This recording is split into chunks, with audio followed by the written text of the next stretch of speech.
Good afternoon to our viewers in Europe, and good morning to our viewers in the United States. Hello, my name is Steve Sokol. I'm the president of the American Council on Germany, and I'd like to welcome you to today's discussion. There is indeed a lot to talk about, and when I reached out to Ben Hodges a week or so ago to talk with us about the path forward in Ukraine, it was on the heels of the release of a 28-point peace plan. Of course, there have been a lot of developments since then, and even within the last 12 hours, there's been more breaking news that I think is worthy of discussion. From the release of the latest national security strategy by the US government to suggestions about who should take the lead in NATO moving forward. I can't think of a better person to talk with about the situation in Ukraine, but also security issues writ large than retired Lieutenant General Ben Hodges, who also serves on the board of the American Council on Germany. He was commanding general of U.S. Army in Europe, and he is a distinguished fellow at GlobeSec and consults for several companies in Europe on NATO, the European Union, and security issues writ large. Ben, it is always great to see you, and I want to welcome you to today's discussion. Well, I am very grateful that the 10 people you asked to do this ahead of me all turned it down so that I could do it. Well, believe me, you were at the top of my list, and as you know, we would have liked to have had a German voice on this panel as well. I think some of the people that I asked were maybe too busy in the Advent period, but you are in Germany and have your finger on the pulse of what's going on in Germany. So I'm happy that you and I have more time to talk and that we don't have to share the stage with anybody else. Before we dive in, though, I want to sort of talk a little bit about the issue of trust in the transatlantic partnership, in the relationship. Over the course of the last week or so, two stories have come out that relate to European leaders and their distrust of the Trump administration, specifically related to the war in Ukraine. There have been questions, around trust, but also around reliability. There was a big article in the weekly Der Spiegel that claimed that German Chancellor Friedrich Merz had told Ukrainian President Volodymyr Zelensky to be careful in the negotiations surrounding a peace deal.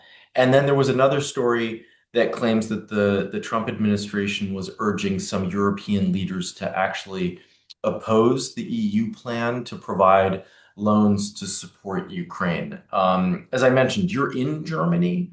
What are you picking up on when it comes to sort of just the general atmospherics, the mood, questions around the stability and reliability of the partnership? Well, I'm sure you and almost everybody listening in saw there was a recent poll that said 75% of Germans don't trust the United States, whereas last year it was 75% of Germans did trust the United States. I mean, I'm simplifying it, but that's a dramatic swing in a year in a relationship that goes back to the beginning of the United States. So that's bad news, Mhm. obviously, because it's not just about tourism going back and forth and people showing up for Oktoberfest. It's about sharing of intelligence. It's about status of forces agreements. It's about business. It's about the bases and access that Germany and other European countries allow us to have. And so, look, I've always believed that the favorite sport in Germany was not football, but it was criticizing American foreign policy, and but that was okay. And but Germans always sort of had confidence. It seems to me that the United States, despite our normal chaos, would stay inside these guardrails.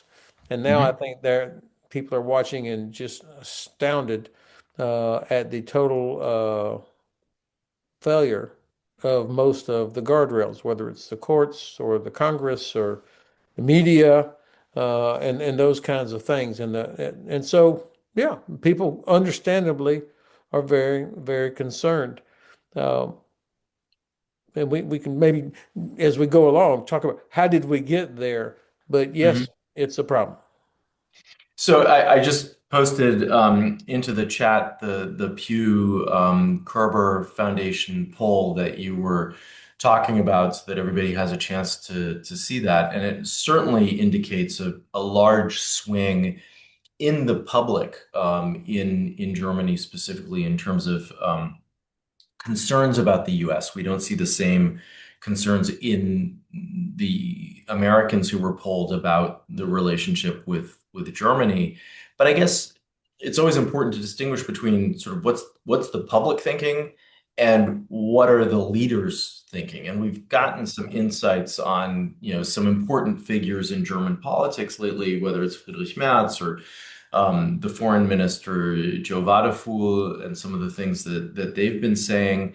But if you were sort of advising Friedrich Merz and other European leaders on kind of how to navigate this current situation, um, what would you say to them? I mean, I found it quite telling in this Spiegel article where there was a leaked phone call that Matz was actually advising Zelensky to be careful, and Matz has to be careful himself. He's trying to navigate his relationship with Zelensky and manage the war in Ukraine while trying to navigate his relationship with Washington and specifically with the president. Well, you made a good point earlier. While the distrust is probably aimed at the administration, I think most Germans are probably more forgiving of Americans. Although they're surprised that how could 77 million people have voted for the Trump administration the second time. Um, but there was another poll that I just read about a couple days ago that said over 65% of Americans favor growing NATO and stopping Russia. So Hmm. that's a disconnect between, if polls can be trusted. Um, but it's an indicator that, and it's what I've always believed, that most Americans, even if they might not be able to find Ukraine on a map or couldn't name all three countries touching Germany or whatever, they understand the importance of the transatlantic relationship, why it's in our interest that NATO is strong and that the United States remains a leader inside the alliance. Now, I'm always a little bit uneasy offering advice to leaders of foreign countries. But as I've watched how the Trump administration responds to things and what it does, the most successful leaders are the ones who stand up to him. Uh, please don't bring gold bars with his signature, on there, or please don't do that sort of thing. I thought what the Bundeskanzler did the first meeting where he brought a copy, I think, of the grandfather's immigration or Or whatever his birth certificate. birth certificate, right? That's totally appropriate and classic. But the flattery, over excessive flattery, number one, I think it doesn't actually work uh, Hmm. in terms of getting what you need, and it also probably embarrasses your citizens. So I think the Bundeskanzler is probably one of the few guys who not only is he taller than Trump, he's probably a better golfer, and he knows business as well or better than President Trump. So um, I hope that he and other leaders will stand up Hmm. and defend what is strategically important to Germany. Obviously, the relationship with the United States is very important from business, for security, but I think we have to be very honest. The Trump administration is not even pretending anymore about where their priorities are. Russia, we want to get back to business with Russia. Ukraine is in the way. Bad luck for Ukraine. And it is really all about transaction. Given the 300 billion frozen euro that are frozen Russian assets, The frozen assets. yeah, get those back to Russia. This is part of the same money that the Bundeskanzler is trying to help get out of Belgium right now Right. for Ukraine. So completely different approaches and priorities here. So I hope European leaders stop fooling themselves into thinking and hoping that the Trump administration will eventually come around and it'll be the good old. It's not. It pains me to say this, but this is not. Now, part of this, though, is Europe's fault. Is seen by the Trump administration as absolutely inconsequential. A nice place to visit. They're slackers. They're not doing what they should do, and we need to get them out of the way. We don't like the EU. We don't like all this liberalism. Anyhow, we, the administration, um, Vice President Vance, his astounding presentation at the Munich Security Conference, that's the message that came out of this national security strategy that was just released today. It's almost as if Vance sat at his laptop and typed out. I mean, it's those kinds of words. So this is why I think Europeans, with Germany as a leader, at least lead by example. I know Germans don't want to hear we're the leader now. Can't say that, but lead by example. Bring together, unify European countries, because if Ukraine fails, it will only be because we, the West, failed Ukraine. And then Mhm. Europe, not America, Europe is going to inherit all the problems. Millions more Ukrainian refugees, an emboldened Russia whose ranks are swollen with thousands of Ukrainian soldiers who were forced into the Red Army. Um, this is not a game. So obviously not a game, and I think that you said some. I mean, you said a lot of important things just now, but one thread I want to pick up on is, if Ukraine fails, it's because we failed Ukraine, and one of the things that I don't think you and I have talked about recently, but a theme that's come up at a number of ACG discussions has been sort of how to parse dealing with the war in Ukraine and dealing with an overall overarching European security architecture. And some of the speakers that we've had have said, many analysts, observers, politicians, see them as almost being identical. And others feel like one really needs to separate them out. The war in Ukraine is one thing. The future of the European security architecture is another. Obviously, these are related. How do you see it? I mean, I think you're right that um, there's a lot at stake in Ukraine, and we cannot allow Ukraine to fail. But how does this tie in with some of the bigger security issues that Europe is facing at the moment? Ukraine is not some island. I mean, this is not something happening over here that, oh, bad luck for the Ukrainians. I hope it turns out okay. It's part of Europe for starters. The Mhm. millions of refugees that have already left Ukraine, where did they come to? Poland, Germany. There are hundreds of thousands of Ukrainians here in Germany as well as other European countries. So you can't. I don't think you can separate Europe's security from this awful war that's happening over in Ukraine for a couple of reasons. Number one, this war is happening because of failed deterrence. I mean, Mhm. uh, we used to have a massive U.S. Army, British Army, Dutch Army, and of course a German Bundeswehr in West Germany. And then after the end of the Cold War, we all immediately started slashing, thinking finally we can get along with Russia and everything's gonna be great and a peace dividend. And what happened? As we sent home the last American tanks back about 15 years ago, this is 17 years ago, is when the Russians went into Georgia in 2008. And we Yeah. did nothing. We did nothing after they invaded Georgia. And then, of course, 2014 was their first invasion of Ukraine, and they seized Crimea and were fighting with their proxies in the Donbass. We did nothing. I mean, this Minsk process, that was a joke. There was no sanction, nothing that inflicted any consequences on the Russians. So there was Mhm. nothing that would change their behavior. And then they jumped over President Obama's red line in Syria by using chemical weapons, which put millions of refugees on the road into Europe. That was not an accident. That was an intended outcome. What General Breedlove refers to as weaponization of refugees, which put enormous pressure, as everybody on this call knows, on Europe and especially in Germany on the social structure and the relationships and gave rise to something like AFD.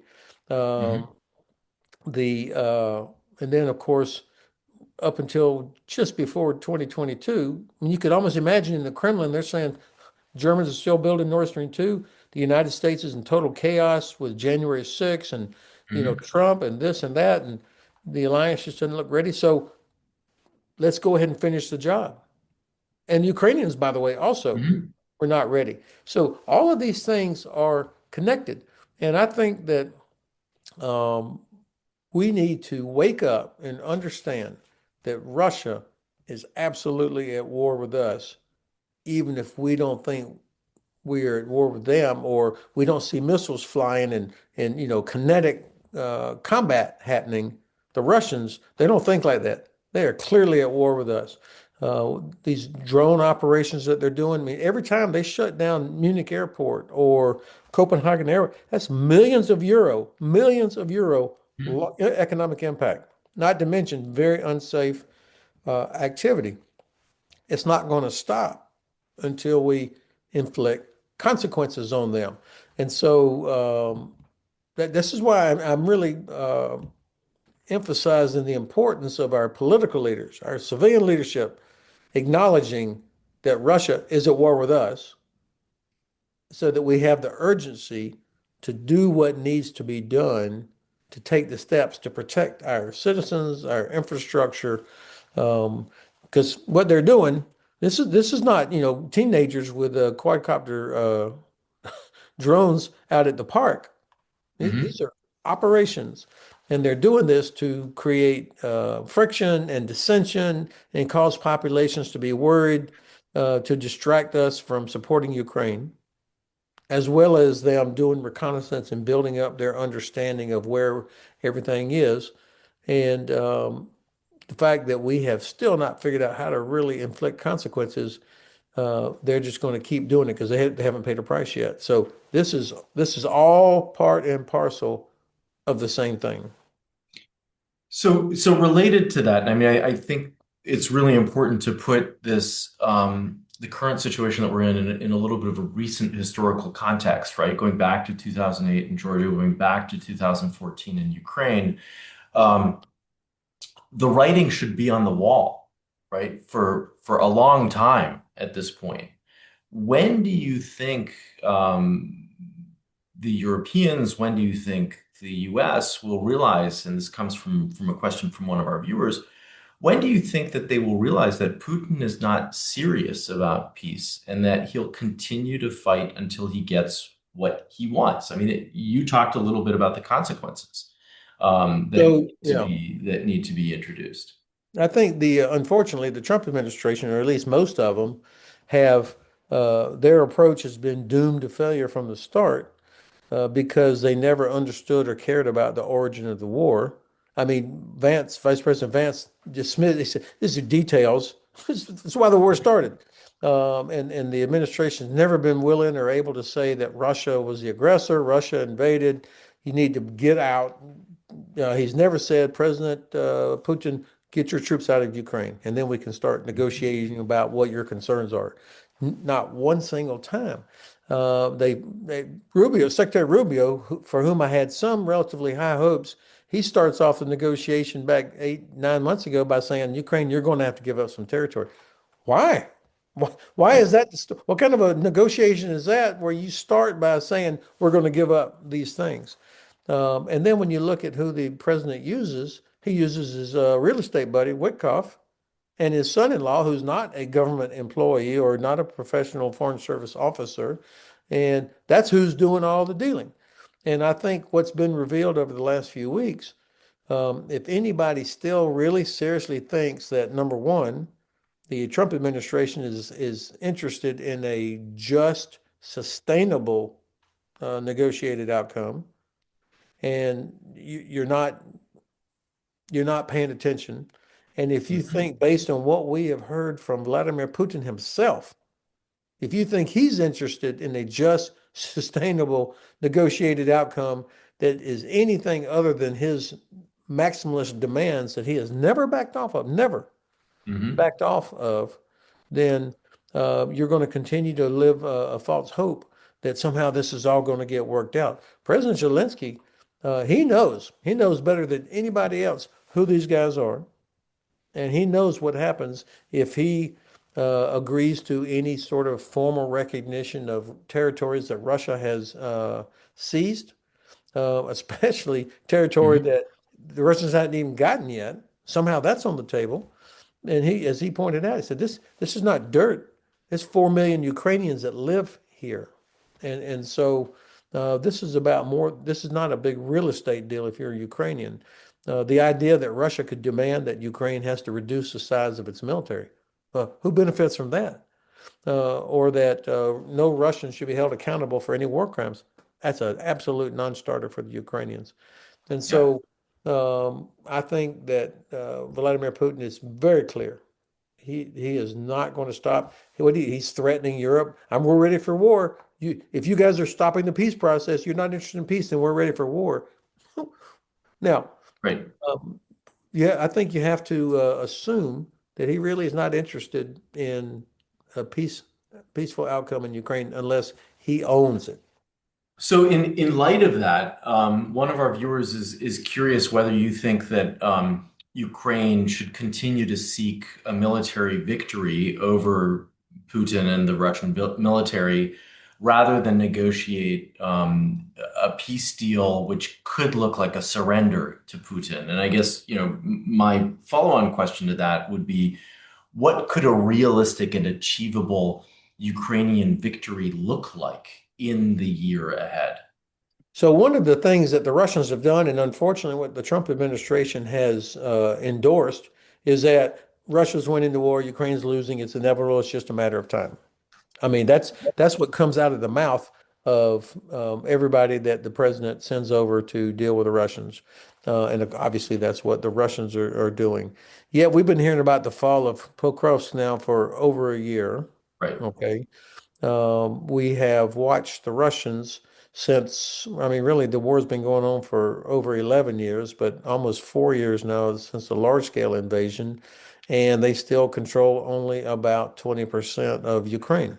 The great Russian Air Force, with every advantage, has still failed to achieve air superiority. They don't dare fly over Ukraine. They launch missiles from outside of Ukraine. And the great Black Sea Fleet, which has a really cool name, is not much of a factor in this war anymore because of what the Ukrainians have done. So the Mhm. point is, while it is miserable for Ukrainian soldiers and Ukrainian civilians that are getting hammered every night, the fact is they stopped the Russians. The Russians can only inch along and feed their troops into this meat grinder. Now, lots of people say, well, they're masters at suffering. They can keep doing this forever. I don't think so. Uh, One of the Russian oblasts, Yevshit, I think it was, just the other day said, "Oh, sorry, we don't have any more money. We can't pay these bonuses that you guys are all signing up for." So I don't know that their manpower is endless. Obviously, their economy is being propped up by defense spending, and that's a bubble that's gonna bust here sometime next year. And I'm especially impressed how the Ukrainians are going after Russia's oil and gas infrastructure. Russia's ability to export oil and gas is essential to their ability to continue the war. Um, so if infrastructure is being hammered, and if the ports are no longer able to load tankers and send them on their way, then this is a completely different story. So the answer to the question, I hate to say it's going to depend, but of course it depends on how much support we, the West, and it really means Europe now because not much is coming from the US anymore, unfortunately, are willing to provide to Ukraine in terms of investment in their Mhm. defense industry, as well as actual platforms and weapons. You're flipping it a little bit. Do you have any sense or any insight on some of the domestic pressures in Russia? One of our viewers is curious um, how long it will take or what it will take for the Russian public to sort of step up and say, wait a minute, this needs to stop. This war has to stop because it's having too many implications for us at home. You know, there's that famous Hemingway novel, A Sun Also Rises, where one of the characters asks the other guy, this is like in the 30s, and he goes, "Hey man, how did you go Mhm. bankrupt?" And the other guy goes, "Slowly and then suddenly." I haven't met anybody. No, I take it back. I met one professor from Karlsruhe who told me that he knew in the late 80s that the Soviet Union was about to collapse. Nobody else I've met predicted 1989. That's the year it's going to happen. So my point is, I don't think we can predict, okay, 6 more months, Russia, the people will be in the streets. They can't take it anymore. Um, I don't know. It's very difficult to be confident about what's going on inside of Russia. There's not a tradition of mass protests, but certainly Vladimir Putin has made himself coup-proof by getting rid of all of his enemies and scaring the hell out of everybody else. And they have a very, very significant internal security apparatus, if you will, to Mhm. protect him. So I don't know. I used to think, all right, there's no way this can keep going, but obviously there is. So I think that probably when the top 20 or so people in Russia, the elites who really control everything, when they start really feeling the pain, I mean, Mhm. financially, their properties, their ability to do things, um, which is why for the Russians, it's so important that they get back into the G8, that they're allowed to compete in international sporting events so they can become a regular, whatever. That's why it's so important to them. Mhm. When I had asked if you were free to talk with us, it was around this notion of a peace deal that was kind of on the horizon, on again, off again, and I did find myself thinking, it was not that long ago. I guess it was in August when Zelensky was in Washington with a number of European leaders, and the Europeans felt like they were back at the table and part of the negotiations. And then the 28-point plan was released, and it seemed clear that there was no European involvement in that. And of course, the plans have evolved and been revised a little bit since then. But from your perspective, what what concrete conditions would need to be in place for meaningful peace negotiations to begin? And I'm thinking about, militarily, politically, or in terms of territory. And is either side close to meeting those conditions in order to have a ceasefire and have peace negotiations, or is that just an illusion? I think it's an illusion. I think the administration has run a massive con job on Europe. They would do things to kind of give European leaders hope that, okay, it looks like Trump. Remember when he said, "Hey, Zelensky, you guys are actually winning. You could probably take back Crimea."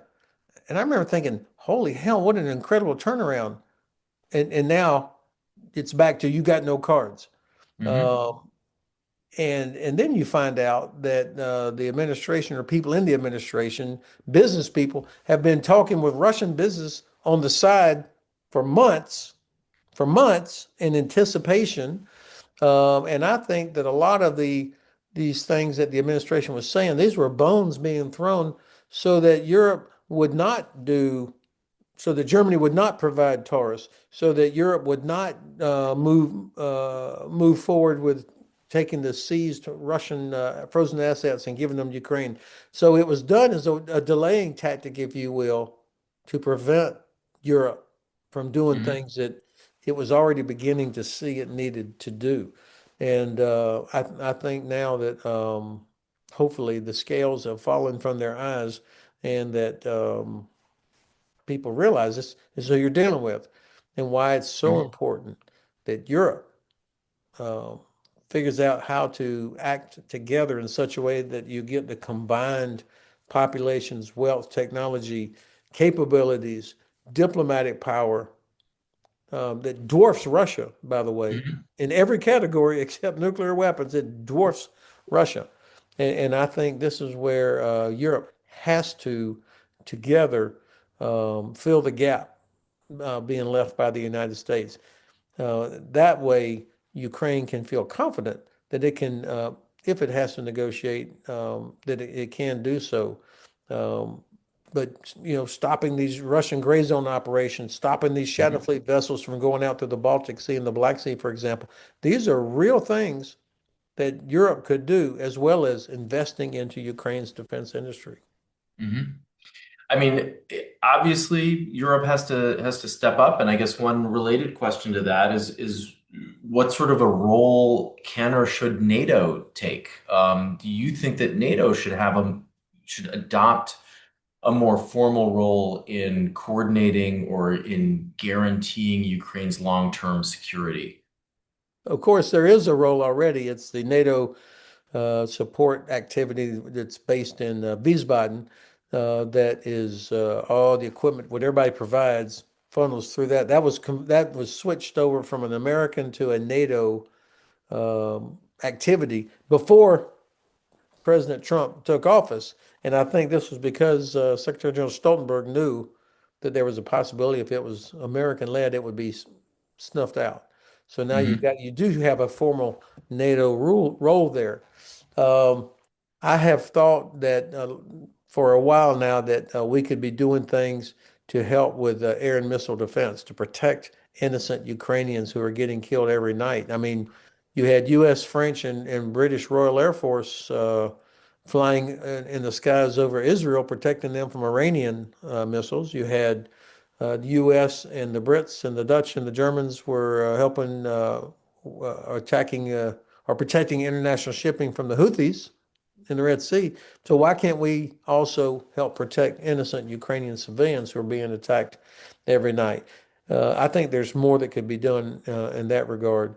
But um, I think Hungary, Slovakia, and now, unfortunately, the United States will probably limit anything more significant from a NATO standpoint. So this is going to have to be uh, nations Hmm. doing things. Some sort of a coalition of the willing, as we've sort of heard discussed before. And of course, I think everybody will remember the images of the night train to Kyiv, right, where the heads of state of the UK, France, Germany, and Poland were together and showing a united front. Important symbolism, but there has to be action there as well. And I think one of the questions that many of us have, one of our viewers actually just posted, is, you know, why should the US continue to be engaged in trying to sort of broker the peace negotiations? Isn't this something that the Europeans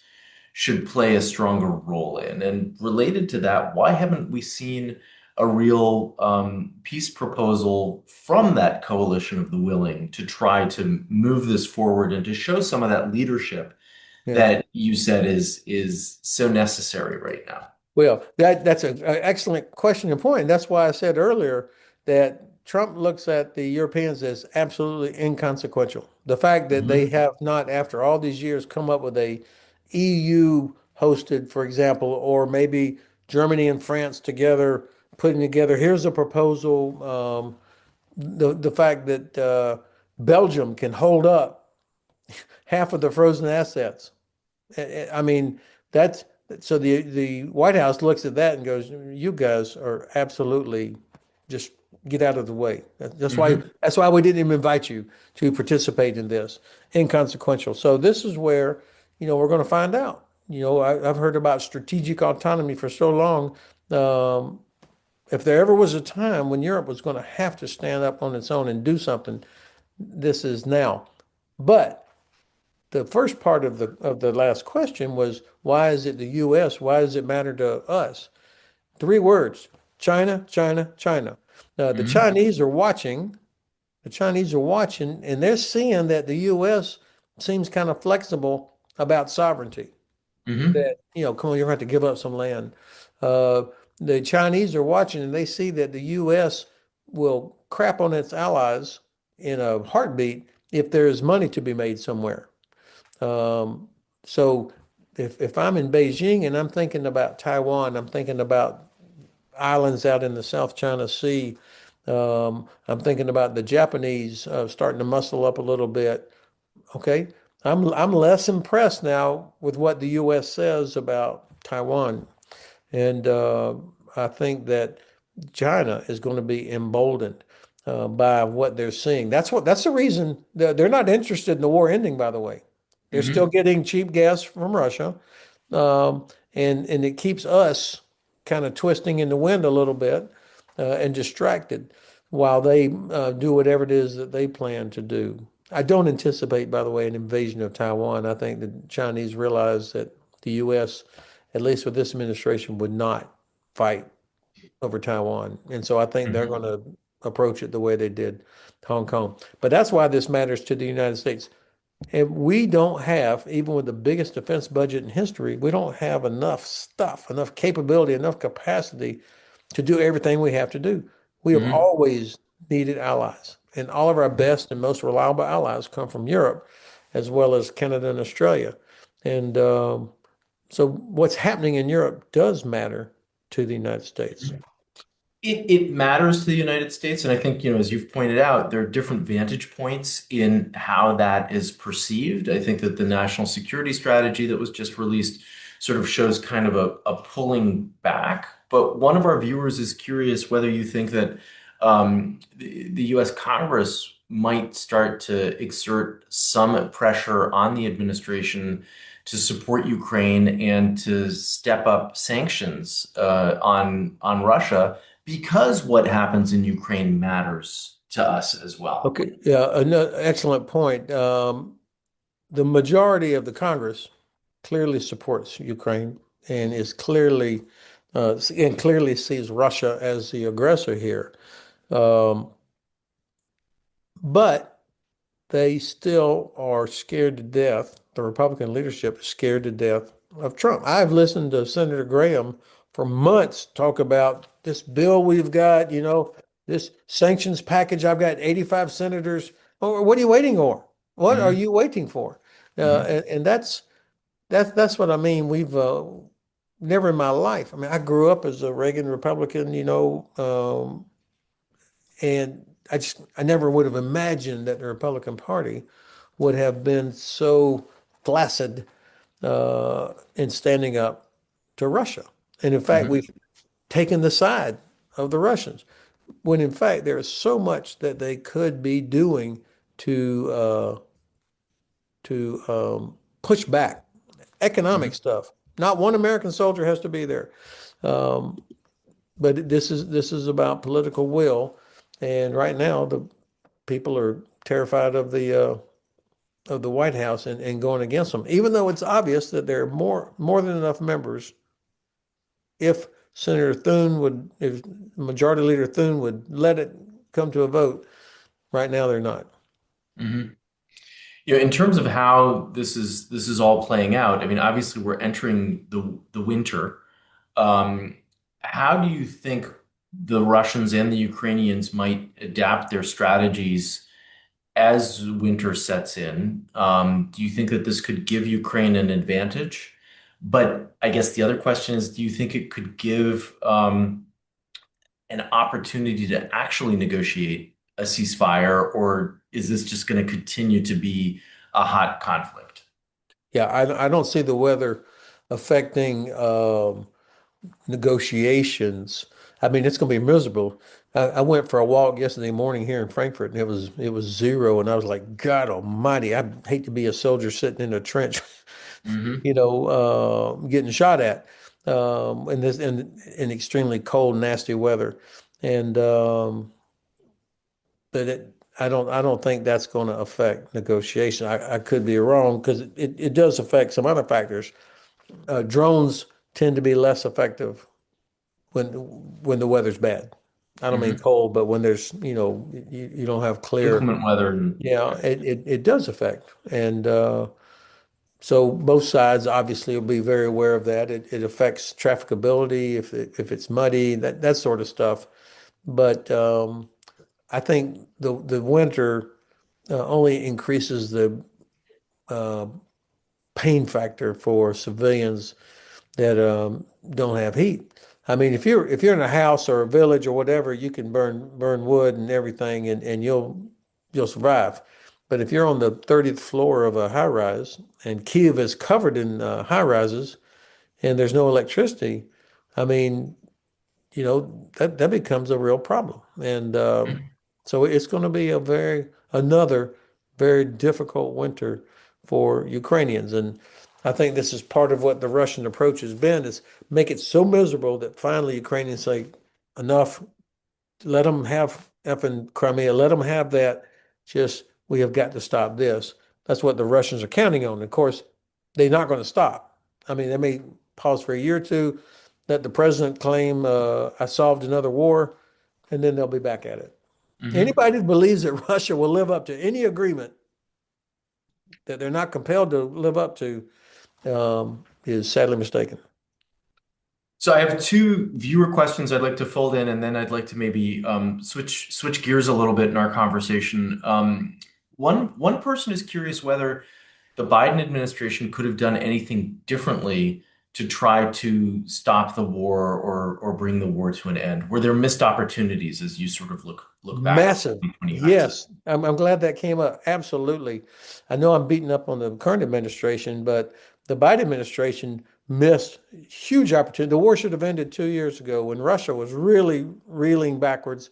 The problem is that number one, the administration never identified what the objective was. They never said, we want Ukraine to win. The closest they ever got to it was, we're with you as long as it takes, which is an absolutely meaningless statement that nobody believes. And then I got into an argument with an old friend who was let's just say she was a very, very senior advisor in this process. And I asked her, I said, what's your goal? And she said, we want to help Ukrainians get in the best negotiating position. Like, why don't you want them to win? I mean, you know, Yeah. Ukraine could have done so much if the United States piled on. And I heard all this bullish, all this nonsense about, well, we don't have enough, of these. It'll take them too long to learn this. It's absolute nonsense. We underestimated the Ukrainians time after time after time. And if we'd have said, no, we're the United States, and we got all these European allies, and we're going to protect and defend everything we say we care about, and it won't cost a single American soldier's life to do it. The Ukrainians just want the tools. We failed, and I think a big part of that was because the president and his team were absolutely terrified that the Russians would actually use a nuclear weapon. Now, of Mhm. course, all of us are terrified at the prospect of a nuclear war, but we were blackmailed. We gave in to a threat that they might use a tactical nuclear weapon somewhere in Ukraine, which is never going to happen. It's never going to happen. But yet we believed that, and the Russians saw that. So that's why every 2 weeks they would come out with Medvedev, talk about, we're going to put a nuclear weapon on Warsaw. I mean, all this stupid stuff. And the Biden administration, um, I'm afraid, bought it. And so, yes, huge missed opportunities. And now we are where we are because of that. So another one of our viewers is picking up on something that you said very early on in our conversation, that the guardrails that people had hoped would hold here in the US are just not holding. And that the viewer writes that they're not surprised that the guardrails are not holding up, but is curious how far the US might go in terms of collaborating with and even allying with Russia. And one of the specific questions is, can you imagine a scenario where the US would actually send weapons to Russia? And then a follow-on question of how reliable do you think some of these business dealings might be that the administration seems to be focused on? How can one even trust the Russians when it comes to a business deal right now? Yeah. Well, that's a good pair of questions. I do have, and I've already seen so many things that I never dreamed would happen, have happened. So I'm reluctant now to say, don't, that's not going to happen. Um, unless the Congress just completely quits and fails their job. We are starting to see some pushback happening in the Congress on certain things. Senator Wicker, chairman of the Senate Armed Services Committee, has been much more, let's say, firm about what they will and will not support. For example, they're trying to include language in the National Defense Authorization Act, which the House and SAS together put out each year, that would limit the administration's ability to reduce American presence in Europe, for example.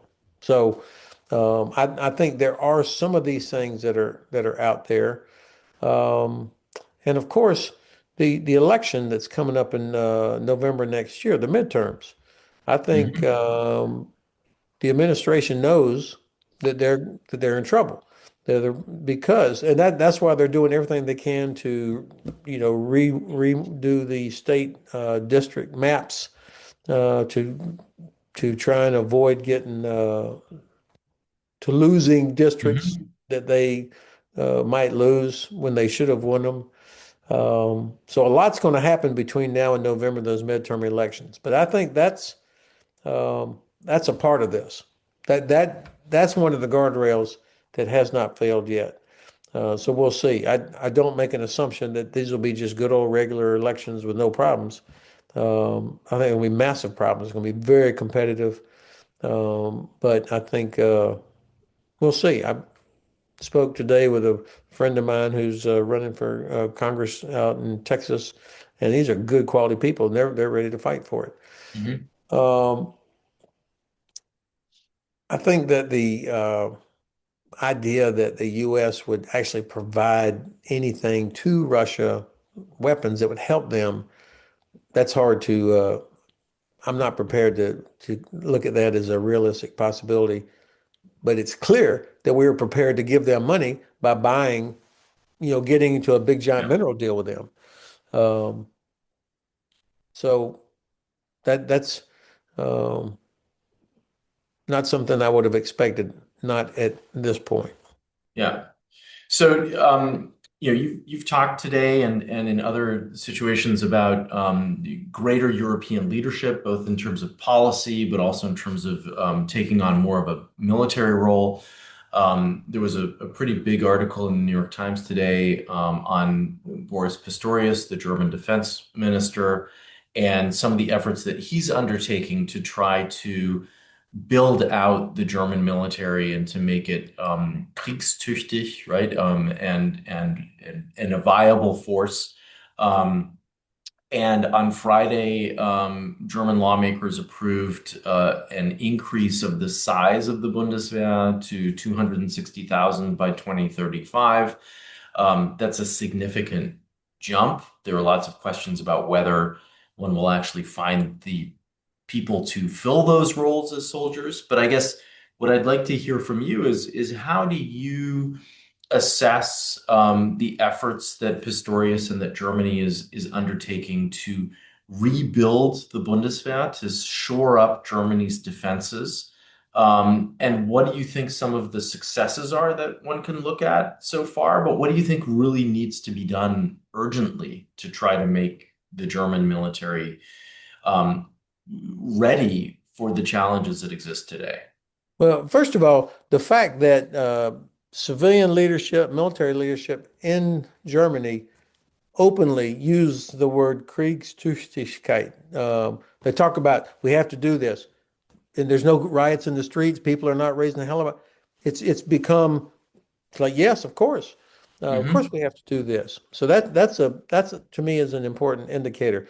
There's very little argument about growing the size of the Bundeswehr. The argument is about the how. Is it Hmm. Wehrpflicht, or is it can you do it by recruiting? So that's again that's a complete conceptual shift to not should we get bigger, but how do we get there?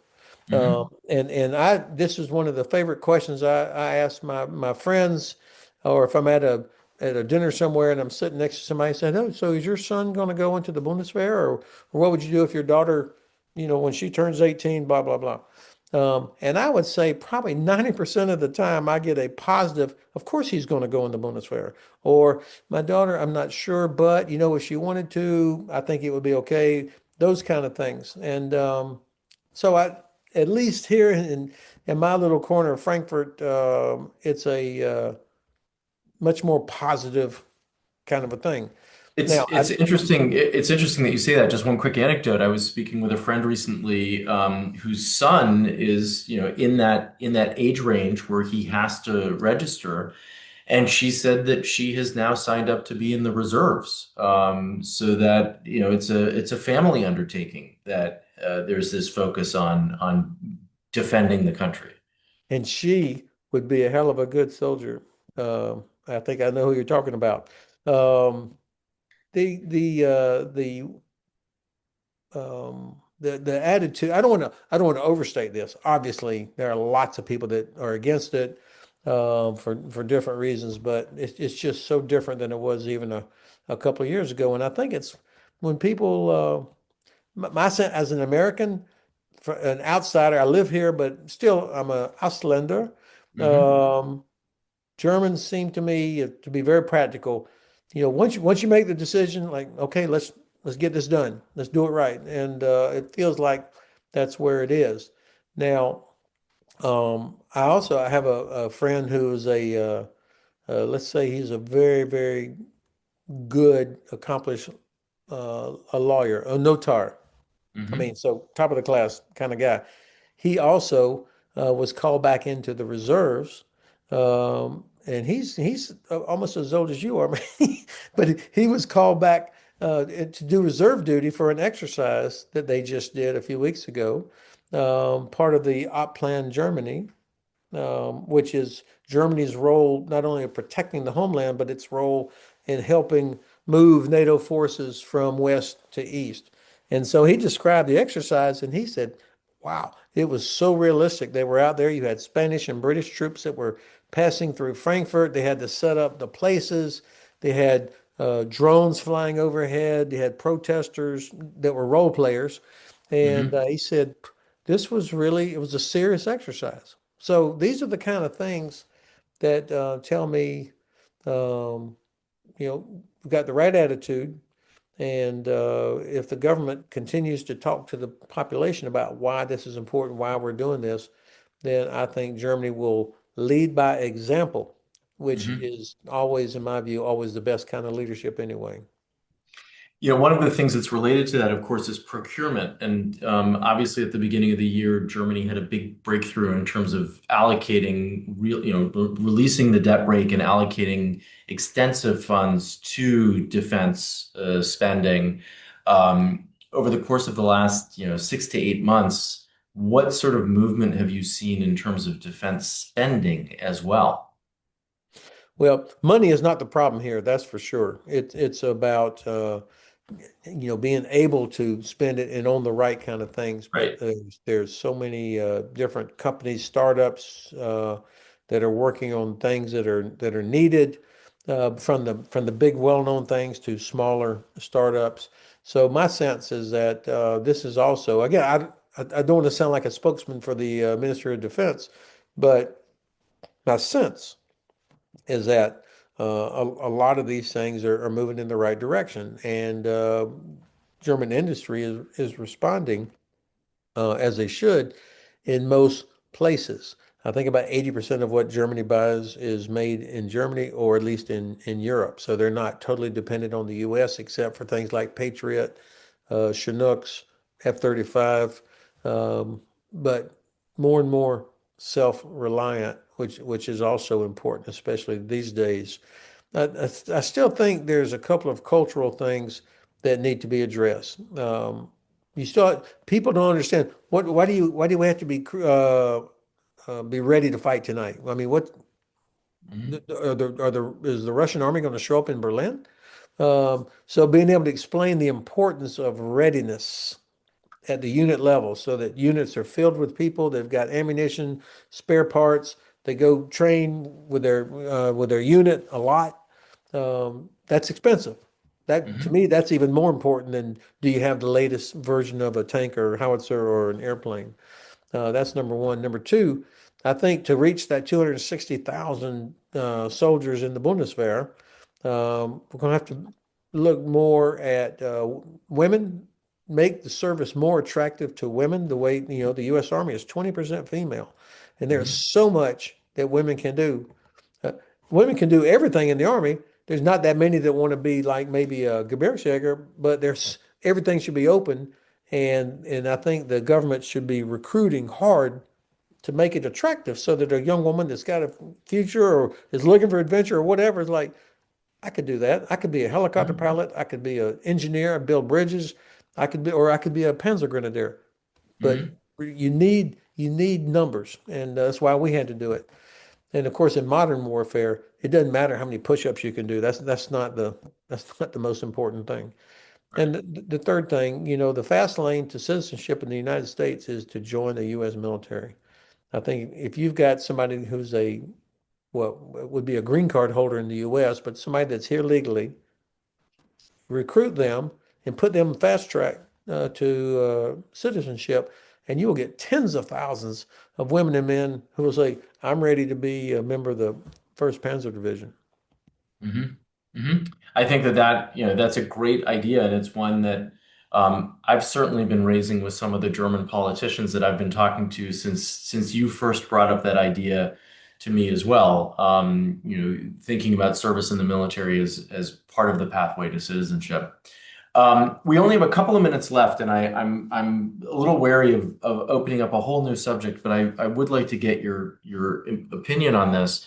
Over the last couple of weeks, I've heard some noises about Washington wanting Berlin to take on more of a leadership role within NATO. And coming on the heels of the release of the national security strategy, just as we were getting ready to start our conversation today, Reuters posted a piece saying that the US wants Europe to take over the majority of NATO's conventional defense capabilities, from intelligence to missiles, and set a deadline of having this happen by 2027, which is a extremely tight deadline. And it's one I think that surprised a number of European officials. Do you have any thoughts on how this transition in leadership could take place, whether it's even realistic, what the timeline could or should be like for something like that? Actually, Europe already provides the majority of those capabilities you just described. Um, I mean, you can't match U.S., satellites, that part of the intelligence, signals intelligence perhaps, but most everything else, Europe already provides most of everything. Mhm.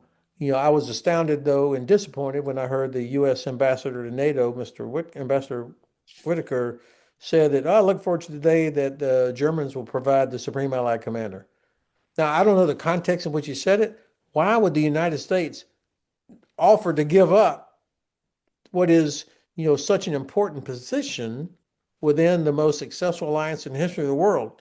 It, and the you got to have Americans in the chain of command if we're talking about nuclear deterrent as well. So I think Europe should say, "Hey, we're already there. Hmm 78% of the aircraft that are based in Europe are European. They're not American." So the Americans will often use, we'll use this budget and numbers, but that's what we have deployed around the world versus what's based at, Ramstein or Spangdahlem hmm or down at Naples. And so I think Germans are like, okay, we got it. Europeans say, we're here, we're doing it. And hmm uh, tell your own story better. Yeah, I think I mean, I was going to say that's sort of what it comes back to is um, making sure that others know how much you're actually doing already. There are some gaps, as we've talked about. There is work that needs to be done, but in many senses, many of the Europeans are already playing a leadership role in key areas, and that's part of the reason why the alliances work so well. Yes, exactly. And so, just take that argument off the table. At the end of the day, of course, Europe should be taking on responsibility for its security. Of course you should. Um, but it's also what I worry about is that the administration and too many Americans don't appreciate how important it is for American security that Europe is stable, secure, prosperous. That's good for us. The bases that Europeans allow us to have here, that's for us. We're not here guarding Germans or French or Italians. That's for us. And I worry that we lose that. Well, those are great closing lines for our conversation today. Ben, thank you so much for taking the time to talk with us. I always learn a lot when I speak with you, and so I'm incredibly grateful for this exchange. And I want to wish you a happy Friday evening and a pleasant Adventszeit. Steve, thank you. I too also have always enjoyed our conversations, and you give me such a privilege to speak to the audience here today. Thanks for that. Thank you very much, Ben. Take care.